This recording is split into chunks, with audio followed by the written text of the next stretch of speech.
अरे कल अर्नब गोस्वामी की डिबेट पे मेरा जेन जी के साथ इनकाउंटर हुआ।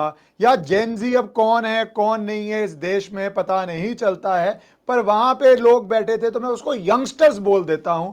और पर क्या क्या बातें हुई वहां पे, क्या क्या तर्क आए वहां पे, क्या क्या लॉजिक आए, और क्या एक डेंजरस मुझे लगा डिमांड खड़ी हो रही है। वैसे उस डिबेट पे कौन कौन थे आप देख सकते हैं। ये जो बहुत वायरल इमेज हुई थी मैडम रिया अहीर की, और ये डिबेट पे थी। और भी कुछ जेनजी थे। अब जेनजी दोनों तरफ के हैं, क्योंकि जेनजी तो आपने एक टर्म को ऐसे यूज कर लिया है कि सिर्फ कॉकरोच जनता पार्टी के समर्थन में जो खड़े थे वही जेनजी हैं। ऐसे भी जेनजी हैं जो इस देश में रॉकेट बना रहे हैं। ऐसे भी जेनजी हैं जो आप रोज मंदिर जाते हैं, गुरुद्वारे जाते हैं। ऐसे भी जेनजी हैं जो घर पे सिर्फ सोते हैं या वीडियो गेम खेलते हैं। और इसमें से कुछ भी गलत नहीं है, जिसको जो करना है कीजिए, बट जेनजी एक मोनोलिथ नहीं है, ये समझना जरूरी है। पर मैं बात करता हूं अर्नब गोस्वामी की टीवी डिबेट की, और वहां पे क्या हुआ। वैसे मेरा जो अनुभव रहा है जेनजी के साथ, आपको पता है बहुत सारे यंगस्टर्स आते हैं प्रोफेशन के अंदर, आप मिलते रहते हैं उनसे। मेरे ऑफिस में भी बहुत सारे यंगस्टर्स हैं। उसके अंदर बहुत कॉन्फिडेंस है, बहुत अग्रेशन भी है, बहुत जरा चीजों को समझते भी हैं। बट एक बात मैं फिर बोलूंगा, बहुत बारी कुछ बारी प्रोपागेंडा में आ जाते हैं और भटक भी जाते हैं।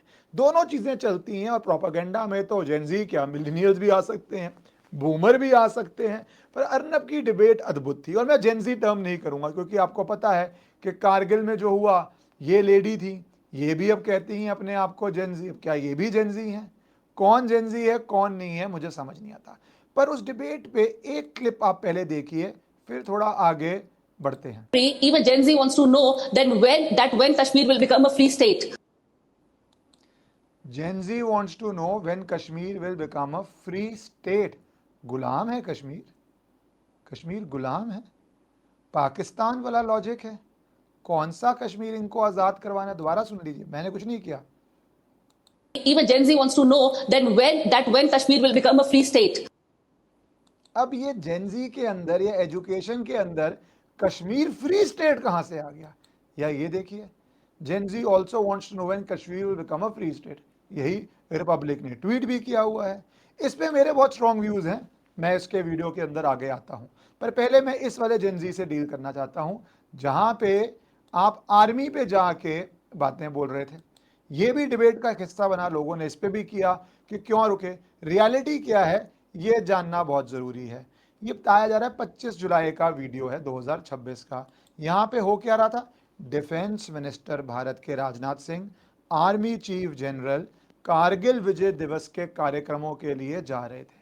तो हमारे आर्मी चीफ की मूवमेंट हो रही हो, डिफेंस मिनिस्टर की मूवमेंट हो रही हो, इतने सेंसिटिव एरिया पे, जहां पे आपको पता है कितना रिस्क पता है। देखो मैं भी यहाँ पे बैठा हूँ, रूम में ही बैठ के बात कर रहा हूँ, आप भी रूम में या ऑफिस में ही बैठ के देख रहे होंगे, या मेट्रो पे देख रहे होंगे, या गाड़ी पे इस वीडियो को देख रहे होंगे। पर हमारे सैनिक बॉर्डर पे तैनात रहते हैं, और जब वीआईपी मूवमेंट होती है तब रिस्क बहुत ज्यादा होता है।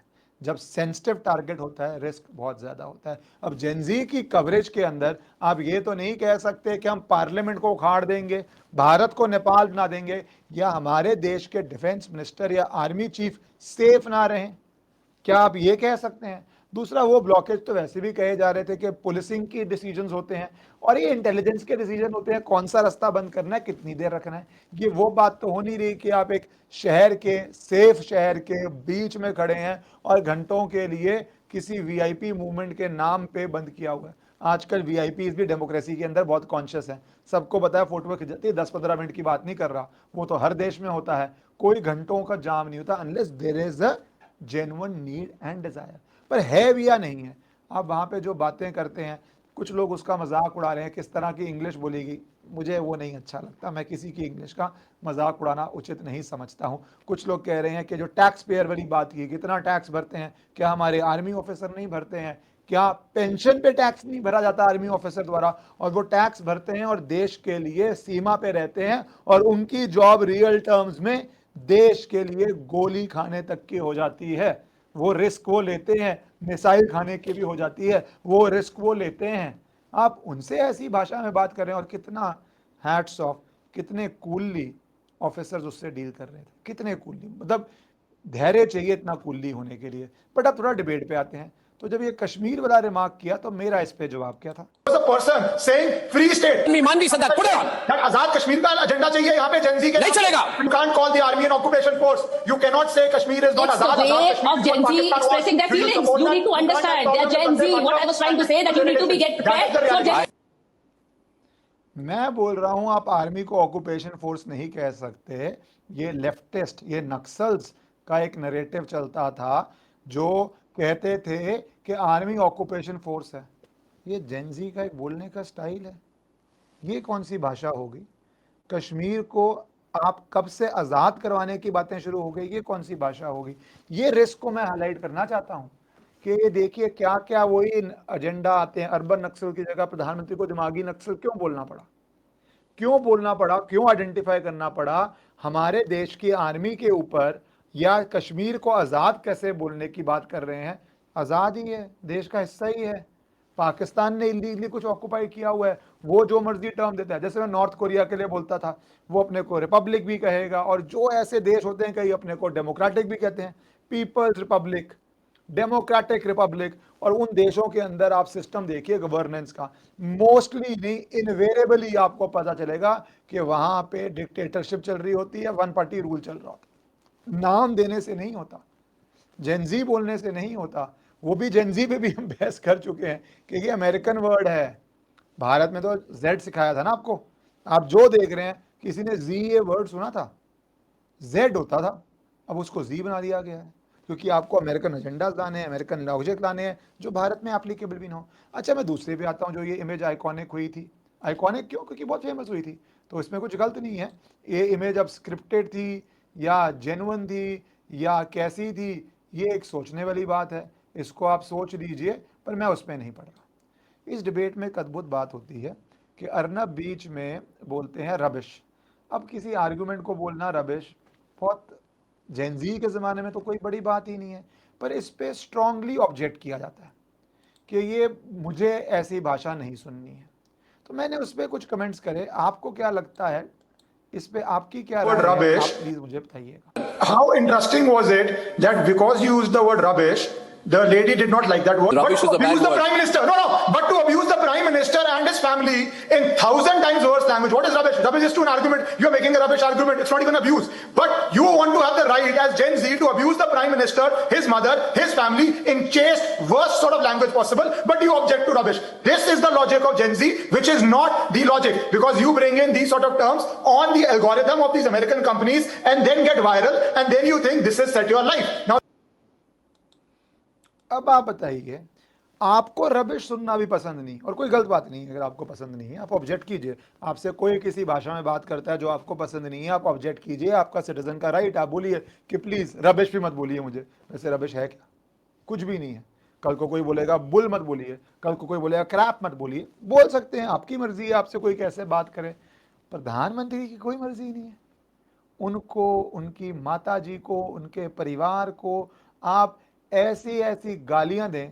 अब रबिश और गाली का कोई कंपैरिजन नहीं है, बट यहां पे आप रबिश को, मतलब इतनी छोटी बात को जो बात भी नहीं है उसको भी ऑब्जेक्ट कर दें।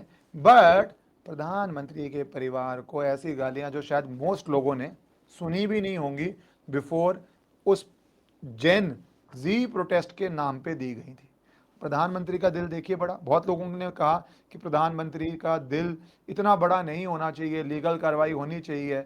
और मैंने भी उस पर वीडियोस की थी, ये कोर्ट में क्या क्या हो रहा है। और मैंने कहा कि भाई स्पीच पे मैं कभी नहीं चाहता कोई अरेस्ट हो। मुझे सबने मेरे चैनल पे, मतलब मेजॉरिटी ने बोला कि आप ज़्यादा ही लिबरल हो रहे हैं। मैंने कहा नहीं, मैं स्पीच पे किसी को अरेस्ट नहीं चाहता। और उसके एक दो दिन बाद प्रधानमंत्री की स्टेटमेंट भी आ गई कि भैया मैं सबको माफ़ करता हूँ। जो जितना बड़ा होता है ना, उसको उतना माफ़ करना पड़ता है, दंड देना भी पड़ता है। दंड किनको? जिन्होंने वायलेंस करी, पुलिस ऑफिसर के सर फोड़े, पथराव किया, उनको दंड देना है। क्योंकि मैंने क्या बोला, कई बारी लोग गलेबल भी होते हैं, कई बारी एक एजेंडा प्रोपेगेंडा के अंदर बह भी जाते हैं। और मैं चाहता हूं बेनिफिट ऑफ डाउट हमेशा यंगस्टर्स को दिया जाए, हमेशा यंगस्टर्स दिया जाए। बट अपने लिए जो आपके पैरामीटर्स हैं वो क्या प्रधानमंत्री के लिए नहीं है? कितने लोगों ने खुल के वहीं पे, अब नहीं जब पूरी पब्लिक होगी बात, बाद में माफिया मांगनी पड़े या बाद में सॉरी बोलनी पड़े, उस समय किसने बोला ये आंदोलन अभी हम खत्म कर रहे हैं, ऐसी भाषा हो रही है? तो किसी ने नहीं बोला।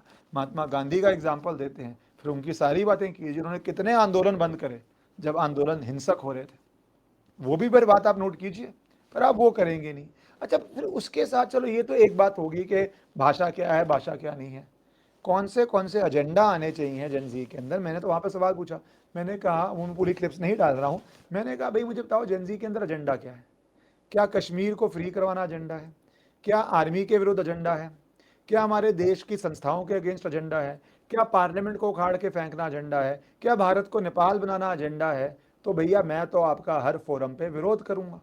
मैं क्या, भारत की साइलेंट मेजॉरिटी, एक निक्सन टर्म लाए थे प्रेसिडेंट निक्सन कि साइलेंट मेजॉरिटी हमेशा देश के साथ होती है अमेरिका के अंदर, और बड़े बड़े चुनाव जीते थे। वैसे ही साइलेंट मेजॉरिटी, ओवरवेलमिंग मेजॉरिटी कभी बर्दाश्त नहीं करेगी कि आप कश्मीर पे ऐसे सवाल उठाएं। कब होगा? अरुंधति रॉय कहती थी Kashmir was never N integral part of India. याद है अरुंधति रॉय? कितना विदेश में उनको सर पे उठा के घुमाया गया था। वो लॉजिक था कि कश्मीर कभी इंटेग्रल पार्ट नहीं था भारत में। फिर आर्टिकल 370 का केस गया था, जिसपे कुछ लोग कहते थे 370 हट गया तो कश्मीर और भारत का नाता टूट जाएगा, कश्मीर और भारत साथ नहीं रहेंगे, और फिर कश्मीर भारत से अलग हो जाएगा। और कितनी बड़ी बातें करते थे, मोदी आएगा मोदी जाएगा, कश्मीर से 370 नहीं जाएगा, बड़ी बड़ी बातें करते थे। क्या हुआ? 370 गया, और सुप्रीम कोर्ट ने क्या कहा, और एब्सोल्युटली मुझे लगता है सबके दिल में बात थी, पर सुप्रीम कोर्ट की जजमेंट में भी बात आई, वो Kashmir has always been an integral part of India. Supreme Court ने साफ कर दिया, जो हमारे दिलों में भी बात थी।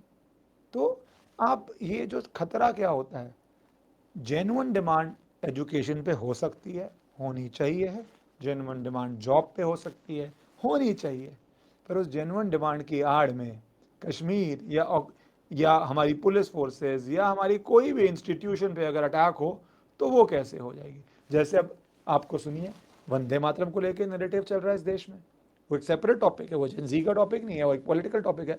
पर थोड़ी आप लोग हिस्ट्री पढ़िए, किस कॉन्टेक्स्ट में वंदे मातरम के सिर्फ कहा गया था कि शुरू का पार्ट पढ़ा जाएगा और पूरा नहीं पढ़ा जाएगा, किस कॉन्टेक्स्ट में? अर्नब ने डिबेट में ये भी किया, जो बहुत वायरल आपने देख लिया होगा।